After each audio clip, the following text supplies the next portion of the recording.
안녕하세요. 저는 KB증권에서 ECM 본부를 맡고 있는 유승찬입니다. 오늘 제가 말씀드릴 내용은 2024년 DCM, ECM 전망 그리고 기업들의 자금 조달 전략에 대해서 말씀드리겠습니다.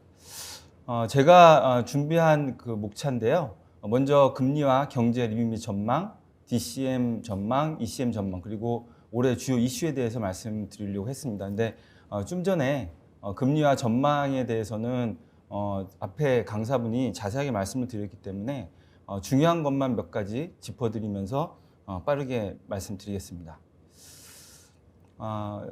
23년, 그러니까 작년과 올해 1분기 금리 리뷰를 보시면 1분기에는 작년 1분기에는 금리 인하 기대감 선반영으로 인해서 금리가 국고 금리가 가파르게 하락을 했었습니다. 하지만 미국의 지역 은행 위기로 인해서 재상승하는 듯하였고 하지만 이내 이제 안정화되었고요.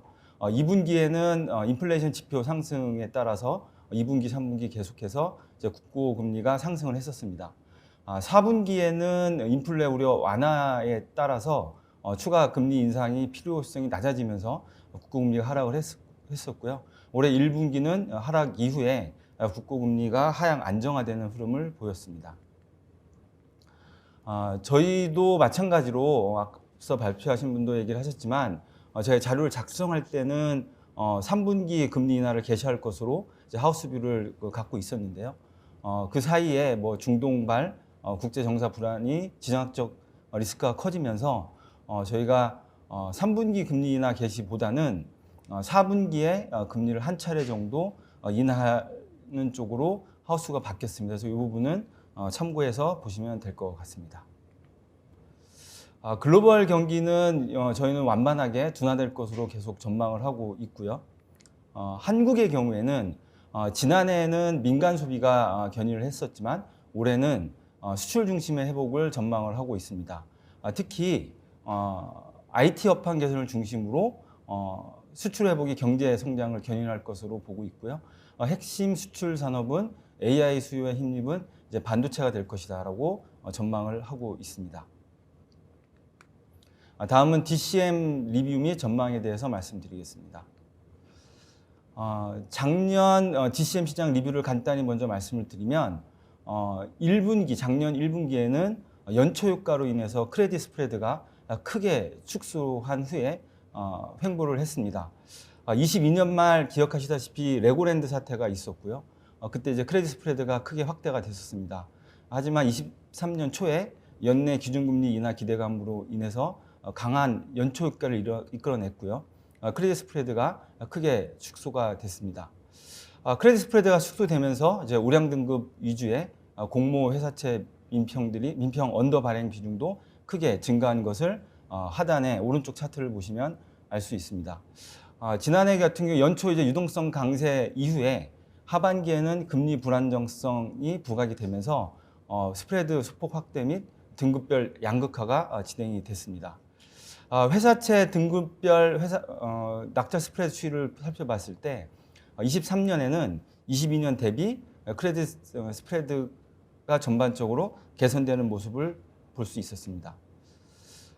올해 이제 상반기를 보시면 역시 연초 효과가 뚜렷했었습니다. 그래서 지금 23년에 이제 뚜렷한 연초 효과로 인해서 상반기 발행이 집중됐고 연간 공모 회사채가 약 그 52조 발행이 됐었습니다. 역시 이건 이제 아까는 이제 크레딧 스프레드 측면에서 말씀을 드렸고요. 이번은 이제 발행 규모 측면에서 좀 말씀을 드린 거고요. 이제 올해 1분기를 보시면 23년 말에 이제 태형 건설 적화 신청에도 불구하고 올해 1분기에는 연초 효과로 인해서 채권 자금이 강하게 유입이 됐습니다. 23년 2월 저점 수준보다도 낮은 수준까지 이제 크레딧 스프레드가 축소되면서 전환이 됐고요. 일반적으로 1분기 말에 채권 자금이 유출되면서 2분기 이후 크레딧 스프레드가 확대되는 모습을 보일 것으로 저희는 조금 보고 있습니다. 특히 2분기 회사채 정기평정과 4분기 CP 정기평정 시기에 등급 하락이 많이 분포되어 있고요. 올해 2분기 신용등급 조정에 따른 우려가 큰 만큼 1분기 대비해서는 스프레드가 조금 확대되는 모습을 보이고 있습니다. 올해 이제 연간으로 이제 그 공모 주체별로 이제 발행 주체별로 좀 한번 DCM 전망을 말씀을 드리면 올해는 상반기에는 회사채, 하반기에는 공사채, 은행채가 발행이 확대될 것으로 보고 있습니다. 특히 올해 일반 회사채 기준 만기 도래 금액이 상반기 비중이 굉장히 높습니다. 4월에 과거 대비 대규모 만기가 도래할 예정이고 이미 지금 거의 진행이 되고 있고요. 4월 발행이 증가하면서 발행 부담이 존재를 하고 있습니다. 공사채 만기 도래 금액은 오히려 반면에 하반기 비중이 높습니다. 특히 한국전력 하반기 만기 도래 금액이 상반기 만기 도래 금액의 2배 이상인 점을 이제 차트를 보면서 표에 이제 나타나 있고요. 연간 만기 173.5조에 육박하는 은행채 역시 만기 도래 금액이 하반기 비중이 높습니다. 따라서 이러한 그 비중, 만기 도래 비중을 감안을 한다면 우량 등급 회사채의 경우에는 하반기에 공사채, 은행채 발행이 확대되기 전에 선제적으로 상반기 발행하는 전략이 투자 수요 확대에 좀 유리할 것으로 예상을 하고 있습니다. 이 부분은 이제 좀 전에 말씀드린 것을 좀 더 이제 자세한 데이터를 통해서 연도별로 말씀을 드린 거고요. 전반적인 상황으로는 회사채와 여전채, 공사채는 발행이 증가될 것으로 보고요. 은행채는 발행이 감소될 것으로 보는 겁니다. 그래서 자세한 내용은 이제 참고해 주시면 될 것 같습니다. 다음은 이제 그 이자 비용 측면에서 좀 말씀을 드리면 21년 발행된 그 공모회사채 중에서 약 29.1조 원이 올해 만기가 도래됩니다. 그래서 올해 만기 도래하는 금액 전체의 27%에 해당이 되고 있기 때문에 이 부분들은 이제 국내 상장사의 이자 비용 부담이 좀 부담이 될 것 같습니다. 오른쪽 차트를 보시면 계속해서 상장사들의 코스피 코스닥 상장사들의 이자 비용 부담이 늘어나는 추세를 볼 수가 있었는데요. 이게 하느니 본격적으로 금리 인상을 하기 이전에 발행됐던 것들이 차원 발행되기 때문에 이 부분들은 롤오버 과정에서 일부 기업 또는 산업의 등급 조정 이슈가 거론될 수 있고 금융 불안으로도 일부 기업들은 연결될 가능성도 존재한다라고 말씀드릴 수 있을 것 같습니다. 다음은 이제 기간 분별 수요 리뷰 및 전망입니다. 연기금 같은 경우에는 이제 회사채 투자를 소폭 늘릴 것으로 보고 있고요. 중앙에는 유동성 감소 추세 속에서 조금 이제 횡보나 반등의 기회를 엿보는 스탠스를 취할 것으로 보고 있습니다. 반면 은행의 경우에는 예대 마진 축소 압박 속에서 채권과 대출 채권 사이에서 채권 투자와 대출 사이에서 고민을 계속할 것으로 보고 있고요.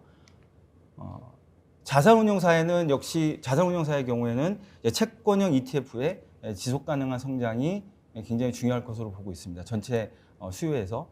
보험사들 경우에는 장기물 수요 증가와 함께 퇴직 계정의 1분기 중심 집중 투자가 계속해서 반복될 것으로 보고 있습니다. 증권과 공제외 그리고 여타 기관에 대해서는 좀 참고해 주시면 될 것 같고요. 다음은 ECM 시장에 대해서 말씀을 드리겠습니다.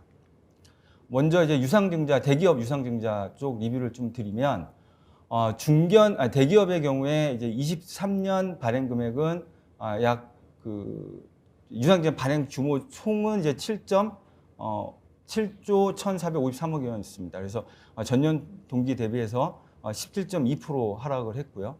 건수 대비로는 2건이 증가를 했습니다. 대기업 그룹사의 유상증자 건수는 9건이었고요. 2건 증가액 발행 규모가 5.1조 원 정도로 전년도랑 비슷한 수준이었습니다. 캐펙스 증가를 위한 설비 투자 목적 및 재분 구조 개선이라든지 계열사 지원 목적 등으로 유상증자가 많이 진행을 됐고요. 또한 금리 상승으로 인해서 이제 리파이낸싱이 어려워졌던 리츠 업종의 유상증자가 4건, 8천억 원 정도로 지난해 대비, 22년 대비해서는 23년에 규모가 증가를 했었습니다. 다음에 이제 그 중견 기업 쪽을 보시면 유상증자 규모가 22년 대비 23년에 약 59.1% 크게 감소를 했습니다. 주가 성장 폭이 컸었던 성장 산업이나 중견 기업의 이제 시장 규모 감소가에도 불구하고 유상증자를 통해서 이제 자금 조달을 진행을 했고요. 이 일부 업종의 경우에는 이제 성공적인 결과를 거뒀습니다. 중소기업의 경우에 유상증자 규모는 역시 23년에 22년 대비 16.4% 감소를 했습니다. 반면 이제 건수는 이제 2건 증가를 했고요. 중소기업 시가총 5천억 미만의 유상증자의 경우에는 말씀드렸던 것처럼 업종별로 봤을 때 주가가 상승했었던 AI, 뭐 셀바스 AI라든지 딥라이드, 루닛 같은 회사, 그다음에 2차 전지와 이제 재무 구조가 오히려 좀 열이했었던 바이오 업종의 유상증자가 이제 활발했었고요.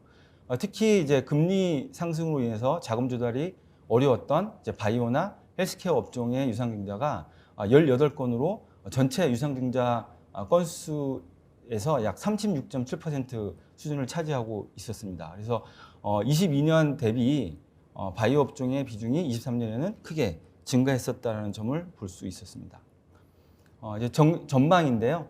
대기업의 경우에는 상반기 증시 반등 시에 자금 조달 창구로서 많이 활용될 것으로 전망을 하고 있습니다. 근데 지금 1분기가 지나간 상황에서 보면 오히려 하반기에 24년 하반기에 금리 인하 어떤 기대감 그리고 하반기 증시 추가 반등에 대한 기대감 등으로 인해서 상반기에는 상대적으로 좀 대규모 대기업들의 유상증자가 좀 적었었습니다. 그래서 그룹사 중심의 대규모 발행 지속이 하반기에 좀 더 예상이 되고 있고요.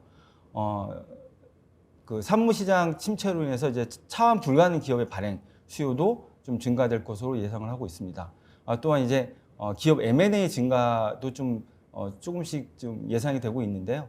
이에 따른 대규모 자금 조달을 위한 발행 증가 등으로 하반기에는 상반기보다는 대기업 쪽에서는 시장이 확대될 것으로 전망을 하고 있습니다. 중견 기업인데요. 말씀드렸던 것처럼 중견 기업이라든지 중소기업은 23년에 22년 대비 굉장히 규모 면에서 위축이 됐었습니다. 따라서 올해는 24년에는 펜트업 이펙트로 인해서 이제 좀 자금 조달이 좀 증가할 수 있을 거다라고 좀 생각을 하고 있고요. 특히 그 금리 인하, 특히 이제 그동안 수요가 좀 늘렸었던 쪽에서 좀 늘어나고 반도체 사이클 반등 및 성장주에 대한 투자 심리 회복에 따라서 저희가 주목하는 것은 반도체 및 첨단 산업 분야의 자금 조달의 기회가 좀 있을 것이다 이렇게 보고 있습니다. 다음은 이제 IPO 시장입니다. 이제 23년 IPO 시장 보시면 사실 21년에 이제 최대 규모를 기록한 이후에 22년에는 상당히 좀 부진한 모습을 보였었고요. 반면에 작년에는 조금 예년 수준으로 공모 건수라든지 공모 금액이 많이 이제 회복하는 수준을 보였습니다. 특히 그 올해 1분기까지 놓고 봤을 때 올해 1분기에 기간 수요 예측을 거친 14개의 종목들이 모두 공모가 상단을 초과를 했습니다.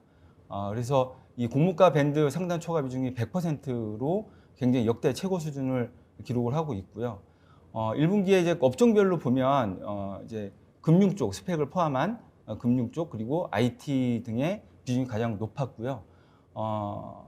24년 2월에 이제 약 지지난달에 상장을 했었죠. 이제 APR이 성공적으로 IPO를 성공을 하면서 2분기 이후에 이제 추가적인 대형 IPO에 대한 기대감을 높였던 1분기였다라고 할 수 있을 것 같습니다. 좀 이제 증시 주변 자금을 좀 보면 저희가 이제 많이 보는 게 이제 통화량과 이제 증시 대기 자금, 이제 추징 예탁금인데요. 역시 조금씩 늘어나는 모습을 볼 수가 있었습니다. 그래서 이런 부분들도 이제 IPO 시장에는 좀 긍정적인 여건이었다라고 볼 수가 있고요. 또한 이제 그 밸류업 프로그램도 수급적으로 저희는 긍정적이라고 보고 있습니다. 그래서 지금 총선 결과에 따른 여러 가지 해석들이 나오고 있지만은 저희는 일부 정책들의 경우에는 추가적으로 후속 정책이 나올 수 있을 것이다라고 보고 있고요. 이 부분도 IPO 시장에는 좀 긍정적이다라고 볼 수 있습니다. 올해 이제 IPO 시장에 대해서 좀 더 자세히 말씀을 드리면 결론적으로는 중소형주 중심의 화랑은 저희는 충분히 유지될 수 있다라고 보고 있습니다. 이제 다만 이제 대형 공모주 시장이 회복이 될 것이냐라는 부분들이 지금 기로에 놓여 있다라고 볼 수 있고요. 이 부분에 대해서 조금 더 계속 시장을 봐야 된다는 생각을 가지고 있고요. 특히 이제 올해 하반기에 금리 인하 내지는 금리 인하에 대한 기대감은 계속 이어질 거라고 보고 있기 때문에 증시 주변 자금이 늘어나면서 이런 공모주 시장의 호황이라든지 화랑은 유지될 것으로 예상을 하고 있습니다. 올해 이제 그 말씀드렸던 대형 딜 리스트인데요. 사실 이제 중소형 주들이 IPO가 잘 되는 것도 굉장히 좋긴 한데 결국은 이 캐피탈 마켓이 본격적으로 이제 그 사회적으로 이제 밸류를 창출하려면 이제 대형주들이 잘 돼야 됩니다. 그래서 지금 올해와 내년에 이제 IPO 빅딜 상장을 재추진하는 기업들이 많이 있습니다. 그래서 지금 추진을 하고 있는 이제 HD 현대 마린 솔루션이라든지 그다음에 또 저희가 이제 뭐 LG CNS 그다음에 CJ 올리브영, K뱅크 이런 것들이 이제 올해 추진될 것으로 지금 예상이 되고 있고요. 내년 이제 25년 이후에는 뭐 토스라든지 롯데 글로벌 서비스, 그다음에 명인제약, 뭐 티맵, 뭐 이런 빗썸 이런 기업들이 이런 조단위 기업들이 상장을 추진을 예상을 하고 있습니다. 그래서 이런 기업들에 대한 기대감을 좀 갖고 있습니다. 올해 이제 그 주요 이슈에 대해서 몇 가지 좀 말씀을 드리겠습니다. 지금 이코노믹 이벤트들은 뭐 아시다시피 쭉 제가 정리를 했고요. 다만 이제 저희가 이제 ECM이나 DCM 쪽에서 주목하고 있는 거는 뭐 금통이나 FOMC는 당연히 중요하고요. 특히 저희 9월 달에 좀 뒤에 말씀드리겠지만 9월 달에 예정이 되어 있는 이제 WGBI 편입 여부, 발표 여부가 저희 이제 금리 동향이라든지 저희 DCM 시장에서는 좀 중요한 이벤트가 될 것으로 보고 있고요.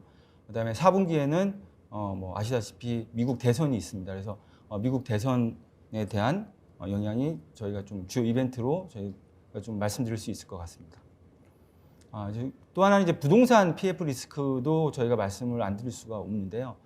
보시면 올해 월별 PF 대출 채권 만기 도래 금액을 보시면 지금 7월 달이 굉장히 높습니다. 약 그 2조 원이 넘는 금액이 도래하기 때문에 이때를 기점으로 해서 어떻게 이 부분을 회사들이 정부나 금융권에서 지원을 할지 아니면 부실화가 어느 정도 될지가 중요한 분수령이 될 수 있다라고 보고 있고요.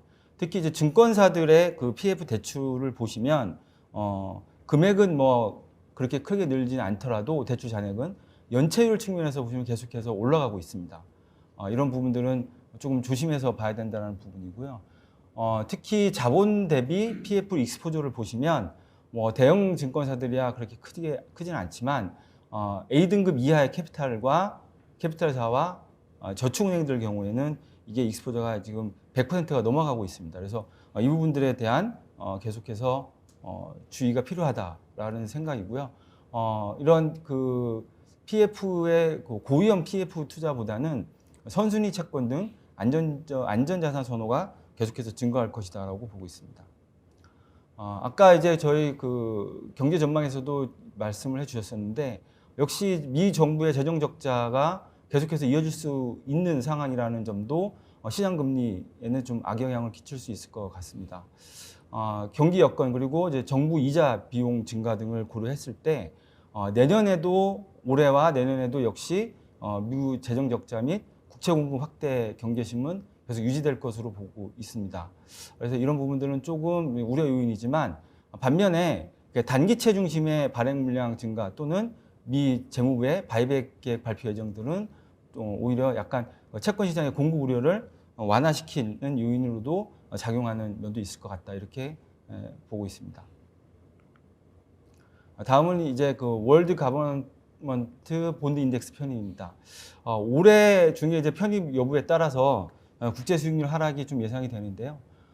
지금 그 한국은 시장 접근성 측면에서 레벨 1으로 등재되면서 22년 9월에 이제 관찰 대상국으로 포함이 됐습니다. 그래서 레벨 2로 상향되면 올해 9월에 편입이 이제 가능할 것으로 보고 있는 상황인데요. 저희 이제 채권 쪽에서의 그 전망을 보면 WGBI 편입 시에 국내 채권 시장에는 약 90조 원 정도의 외국인 국제 투자가 유입될 것으로 예상을 하고 있고요. 이에 따른 국제 수익률 하락 효과는 약 90bp 수준이다라고 기획재정부가 좀 추정을 하고 있습니다. 다음은 이제 미 대선 채권 시장 영향인데요. 보면 과거에서 보면 이제 당선 3개월 전후에 미국 국고채 10년물 금리 평균을 비교했을 때 과거 이제 트럼프가 당선됐을 때는 약 74bp, 이제 바이든이 당선됐을 때는 약 26bp 정도 상승했습니다. 그래서 이 선거가 있고 선거의 결과가 나왔을 때 항상 이제 금리가 상승했던 면도 저희가 볼 수가 있었는데요.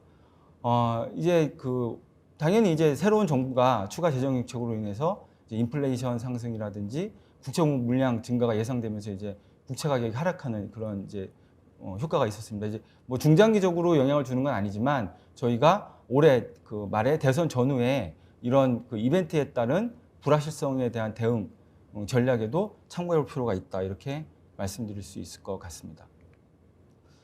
다음은 이제 IPO 관련된 제도 변화 잠깐 말씀을 드리겠습니다. 이 부분이 어쨌든 IPO 시장 전망에서는 제도가 굉장히 중요하기 때문에 좀 몇 가지 말씀드리겠습니다. 이미 뭐 작년부터 많이 얘기가 됐기 때문에 큰 것만 말씀을 드리겠습니다. 그래서 IPO 건전성 제고 방안으로는 주금 납입 능력을 이제 확인을 하게 되어 있고요.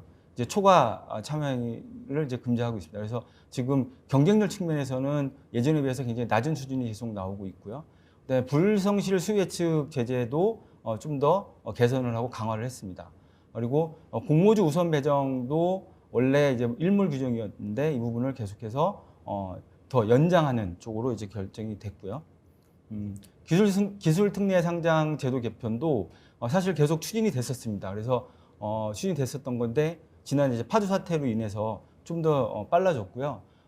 지난해 23년 12월 19일에 이제 개정이 됐고 올해 1월 1일부터 이 부분은 이제 최종적으로 시행이 되고 있습니다. 그래서 주관사의 책임성 부여 장치가 이제 강화가 됐고요. 그다음에 기술 특례 상장의 상장 유형을 좀 더 체계화하고 합리화했습니다. 그리고 딥테크 기업에 대한 기술 평가를 허용을 했고요. 그다음에 상장 대상 중소기업 범위를 좀 더 최대 출자자 지분 이런 부분들을 완화하면서 확대를 했습니다. 또 하나는 이제 지금 계속해서 진행이 되고 있는 건데요. 기업 가치 평가와 관련 개선한 방안입니다. 그래서 파주 사태 이후로 기업 가치 평가에 대해서 좀 더 이제 금감원이라든지 정부에서 좀 더 자세히 보겠다라는 거고요. 지금 TF 주요 논의 분야는 크게 5가지입니다. 먼저 내부 통제 부분을 좀 더 자세히 보자라는 거고요. 그다음 이를 위해서 기업 실사를 좀 더 규정화하고 좀 더 자세하게 기업 실사의 품질을 향상하자라는 이제 방향으로 가고 있고요. 이제 좀 더 이제 시장에서 만약에 관심이 많은 건 이제 공모가의 산정입니다. 그래서 합리적 가치 산정을 위해서 주관사의 자체 표준 모델을 마련을 하고 이를 이제 적용을 하라는 이제 쪽으로 얘기가 되고 있고요. 그다음 이제 주간 업무 관련 자율성 확보를 위해서 이제 계약 체결 시 수수료 관행 이 부분도 이제 계속 얘기가 되고 있습니다. 지금 현재는 주로 3번과 4번 위주로 좀 많이 얘기가 되고 있고요. 이제 마지막으로 증권 신고서 작성에 있어서 투자 위험 규제를 좀 더 강화를 하고 이용자의 편익을 더 제공을 하라라는 쪽으로 지금 얘기가 되고 있습니다. 그래서 이 부분은 2분기 내에 개선안을 이제 발표할 예정이고요. 이 부분에 따라서 조금 이제 IPO 시장에는 좀 영향이 있을 수 있을 것 같습니다. 이제 별첨은 참고해 주시면 될 것 같고요. 이상으로 제가 준비한 내용은 발표를 마치겠습니다. 감사합니다.